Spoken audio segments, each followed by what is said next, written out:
Good morning, everyone. Happy Wednesday.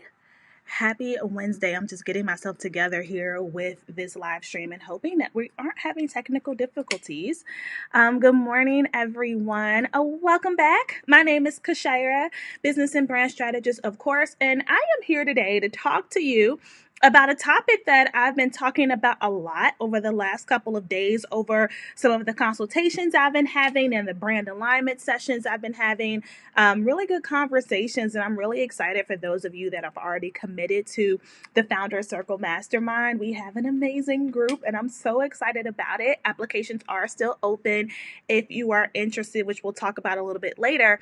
But the topic that I want to cover with you all today, I'm already rushing for it to be the end of the day, is this concept of like popularity, right? And thinking about in the age of social media, in the Instagram era, do you have to be popular in order to be profitable? Right. And so when you hear that, you're probably like instant gut reaction, like, no, of course not. Like, why?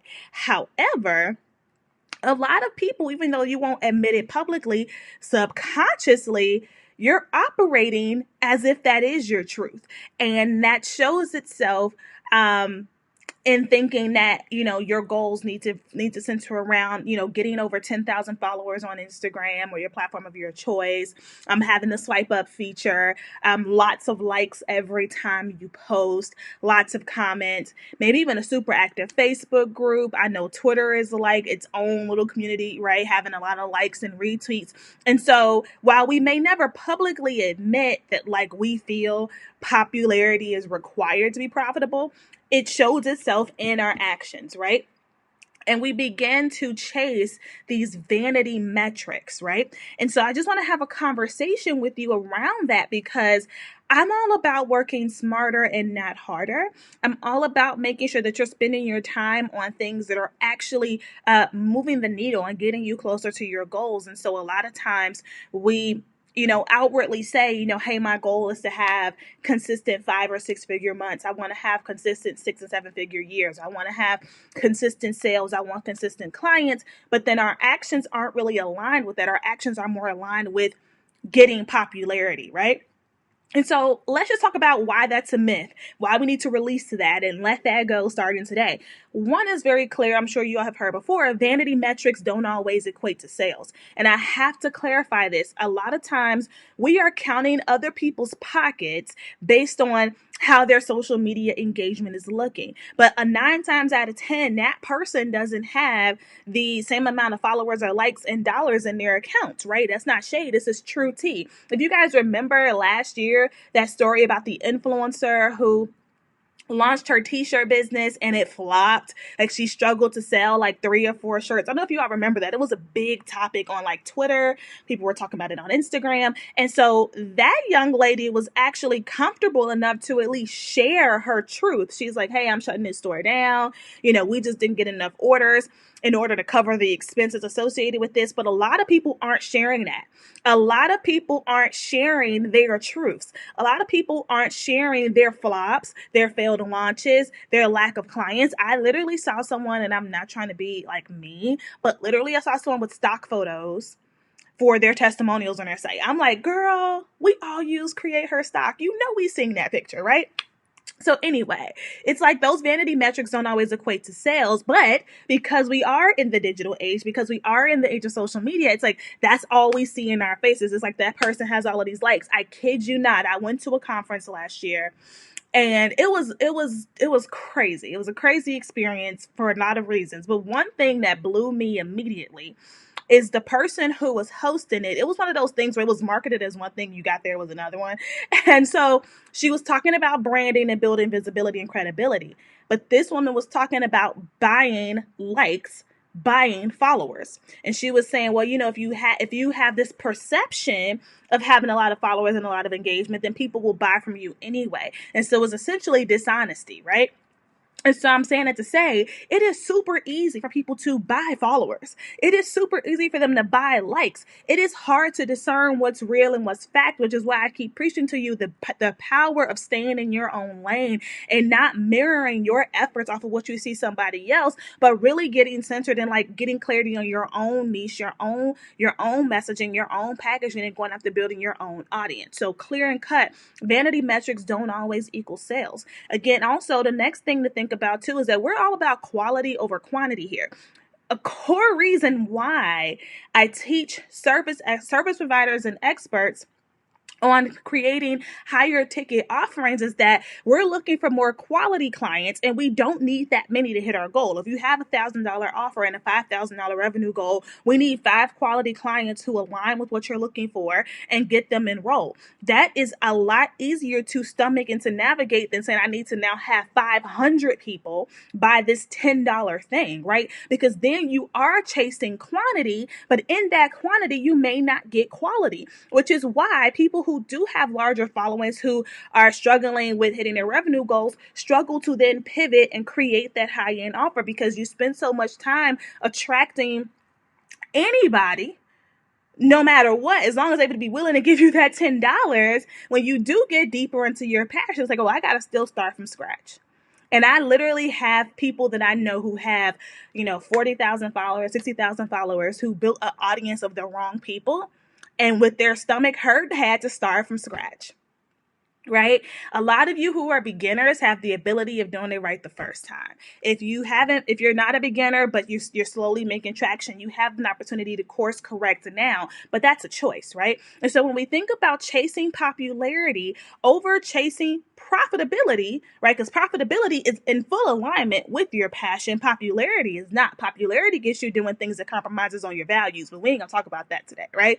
So when we chase these vanity metrics, we're delaying our dream, right? We're now waiting for this arbitrary point in time to show up. We're waiting for the day. We don't even know when this is going to come, when we're going to get the 10,000 followers, or we're going to get the certain number of subscribers, or whatever your goal is, right? And we're just delaying, and we're telling ourselves so you're outwardly saying, when I get to this point, things will change for me. Things are going to be different from a profit standpoint. You automatically think that swipe up feature is now going to magically make you profitable, right? But what's really happening behind the scenes from a mindset perspective is we think when we reach that arbitrary point of that 10,000 followers and a swipe up feature, we're going to be a different person.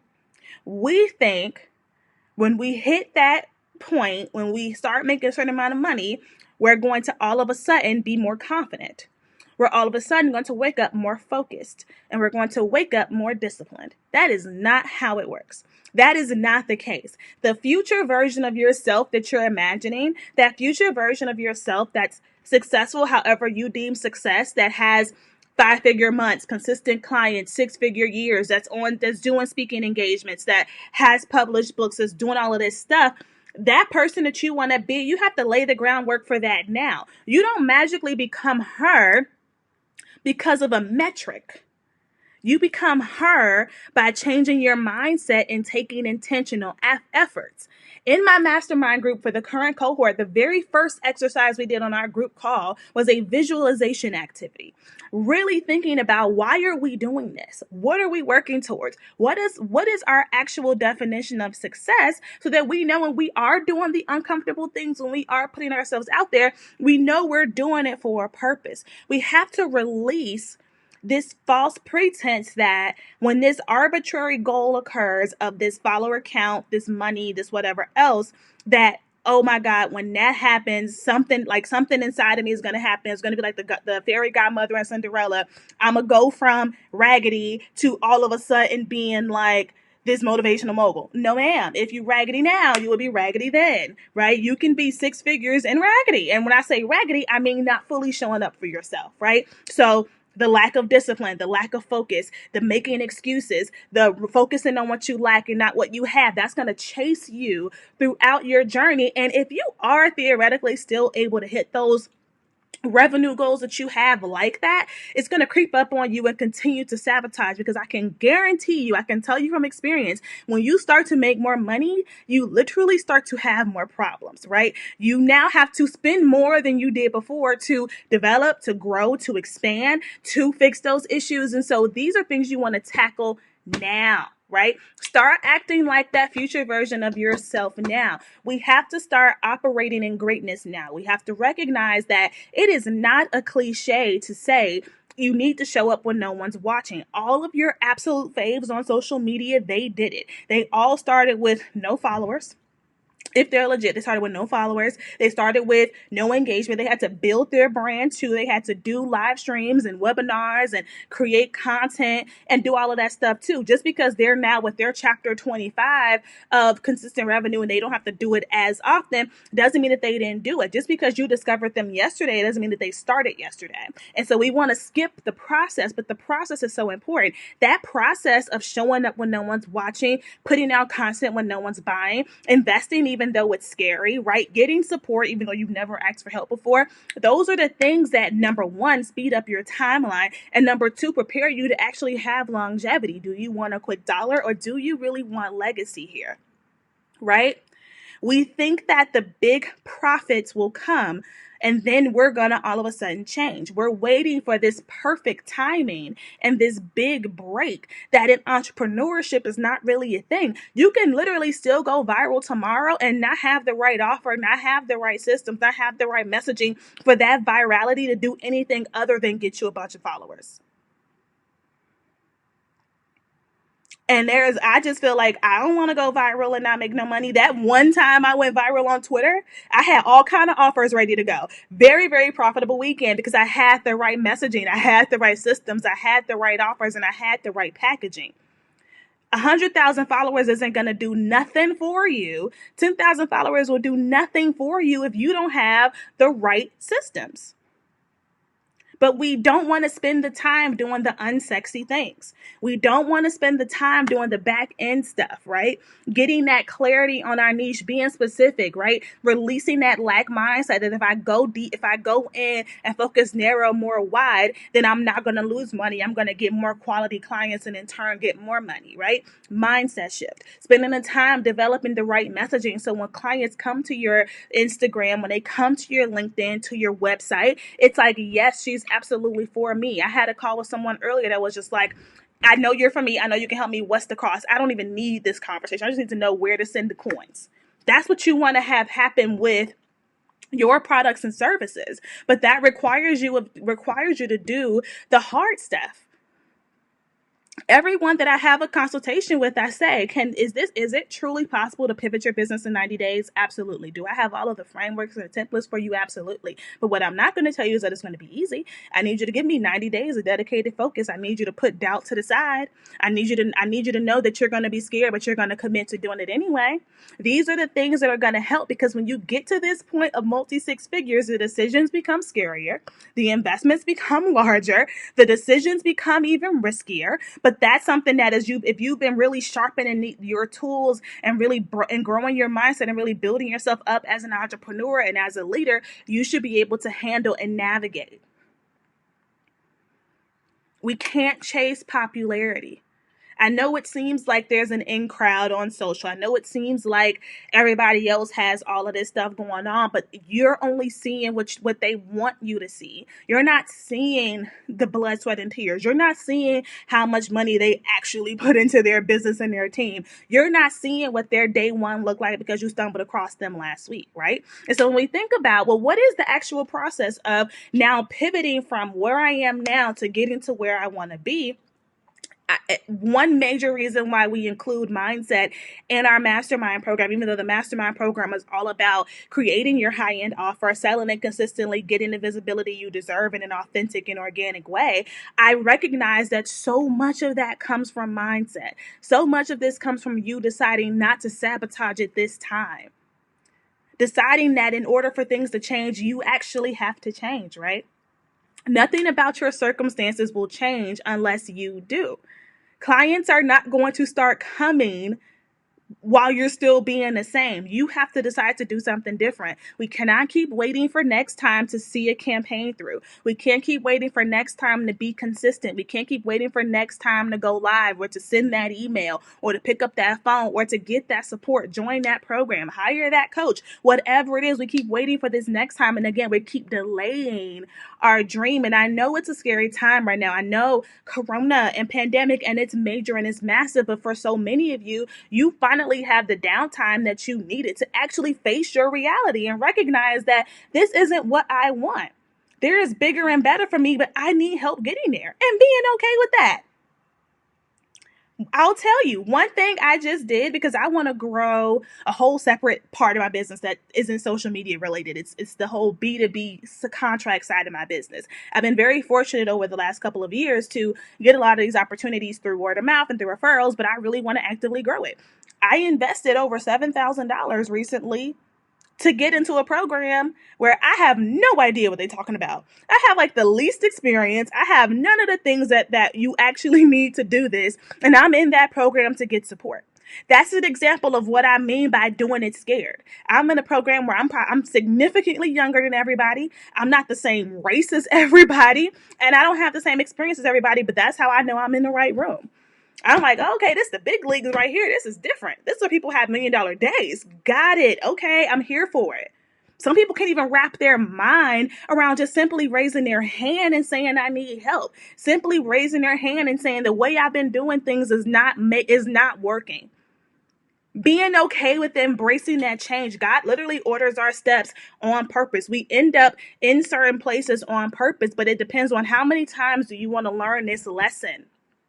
How many times? How many times do you want to watch other people that you're theoretically starting with online end up 90 days, 6 months later doing bigger and better and you're still in the same place?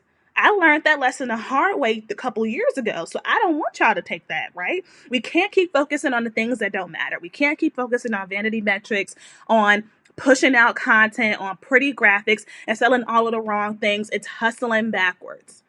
I'm from the west side of Chicago, so I have to always bring up the hustle, right? Like we're hustling backwards.